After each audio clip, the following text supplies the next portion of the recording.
asalaamaaleykum mbooloo mi amoon na ay jamono si yenn vidéo yi ma leen di wax nañu régler suñu problème Sénégal balaa ñoo wax waxu Yaya Jammeh parce que ki ñu yor tamit tanewu ko. nit ki amul lu dul liberté nit ki amul lu dul liberté mais léegi bu fekkee sa liberté boobu dañ la koy xañ tooñ la dugal la si biir par la force là ça devient trop xam nga Macky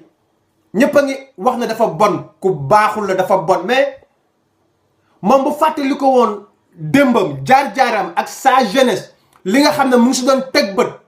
kon dina am yërmande si askan bi mais dadul ku baax Macky moo baaxu si boppam c'est ça te dafa am ñetti yi nag mu ngi si Macky pour yéen ngeen xam ko. Macky du fàtte Macky dafa rancunier te Macky dafay fayantu ñeenteel bi mooy ku ragal la tapet la ñemewul parce que dafa am ñu koy déranger te ñi koy déranger Khalifa Sall si la bokk Karim Wade si la bokk ñaari ñooñu ñoo koy déranger te il a peur ragal na affronter leen c'est ça le problème xam nga bu ñuy wax affaire u sàcc bi ñekkaram dafa sàcc mën na leen ñoom ñëpp a sàcc on est dirigé par des délinquants des voleurs des criminels mooy ñooñu nekk ministre yor ay milliards appartement aux États-Unis Houston mais loolu Afrique rek la am fii doo ko gis si Europe bi mënul nekk c'est impossible si li nga xam ne daf la leew c'est impossible lu dul sàcc moo la koy may. xam nga bu ñu demee ñun Sénégal ba Aliou Sall war a mën a nekk rek maire de Guédiawaye c'est parce que d'abord rakku président la ba pare il a versé des millions et des millions yi nga xam ne def na ko ci campagne foofu avant d'être maire de Guédiawaye d'abord mais Aliou ku ko xam dëgg xam nañ amul sa capacité nekk maire de Fatick waxuma laa nag bu Guédiawaye pur ñu koy jox mu ñu yore suñuy pétrole suñu alal ji di koy def lu ko neex te kenn du wax ñi nga xam ne sàcc yi nga xam ne ñoo bokk ci parti bi ci parti Macky ñiy bokk ci moom ces voleurs là ils sont protégés par la justice si l'État est corrompu la justice est corrompue le procureur moom li muy wax moom gëmu ko ci boppam li muy wax gëmu ko gis nga bu ñuy wax dañoo bëgg lu leer ci askan bi dañoo bëgg lu leer ci alalu askan bi lañu wax dañoo bëgg lu leer alors mais lu tax Macky bi mu demee France la dernière fois que bi mu demee France à l'Élysée signé na fa 7 protocoles ou accords dans différents secteurs te xamuñu nu mu ko signé waxul ci askan bi dara mais ñoom dañoo yaakaar ne dañ leen fay teg rek pour ñuy profité ak seen famille ak seeni njaboot di profité ci alalu askan bi pour lan lu tax moom leeral lu ci loolu sénégalais yi ne kat signé nañ accord ak tant de milliards mais jamais musu ñoo dégg ñu joxe ay explication lu néew mooy les aéroports Blaise Diagne ba Dakar 50 kilomètres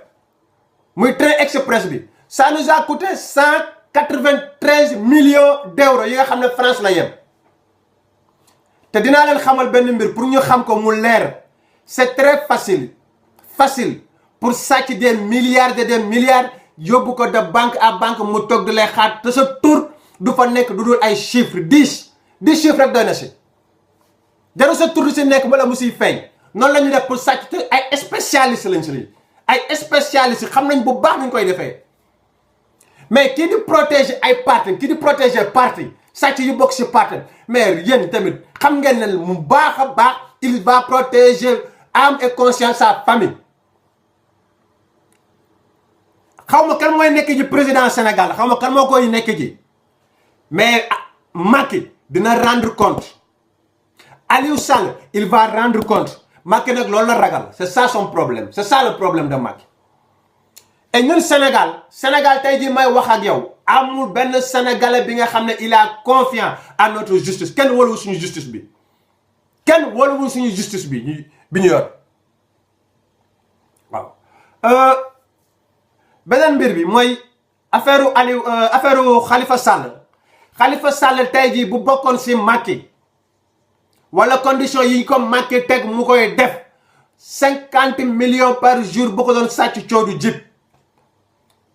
lii Macky bëgg nag moom la Khalifa Sall bëgg, lii Macky bëgg moom la Karim bëgg, lii Macky bëgg moom la keneen ak keneen bëgg.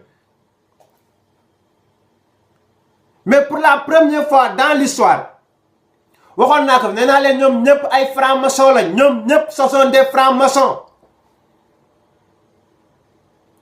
Tey jii les intérêts de la France sont bien protégés. Tey jii lañ si gën a am doole au niveau du Sénégal te lépp Macky c'est le seul président bi nga xam ne au niveau du Sénégal né après l'indépendance ba tey jii may wax ak yow mu ngi défendre CFA bi, alors que les autres dirigeants africains di xeex loolu Macky il défend ça. yow yaa ma rusloo, yow yaa rusloo askan bi, yow yaa ñàkk jom. Macky ku ñàkk jom a ngi nii nag. ñaari mbir rek dinaa ko wax, ñaar ñi lu yàqu Sénégal si lañ bokk. du ñu wax dëgg, ay naafeq lañ, ay saytaana lañ. Pour être plus clair, ce sont des capitalistes qui se disent socialistes qui ont trahi toute la population sénégalaise. yow Tanor Dieng yow sénégalais yi ñoo la buggul, da ngay forcer, yow baaxoo, sénégalais yi la buggul d'abord yow Tanor, pour nga xam sa bopp. L'autre là, Djibo Leyti Ka, durant toute sa vie moom dundam yépp intérêt personnel am la mës di xeex. xam nga ne tey ji buñ demee ba mu toog di wax askan bi mag jar naa bàyyi si réew, waaye mag jar naa bàyyi si réew, waaye du yéen. Vous n'êtes pas des bons exemples. Vous n'êtes pas des bons exemples. waaw jërëjëf mbokk yi.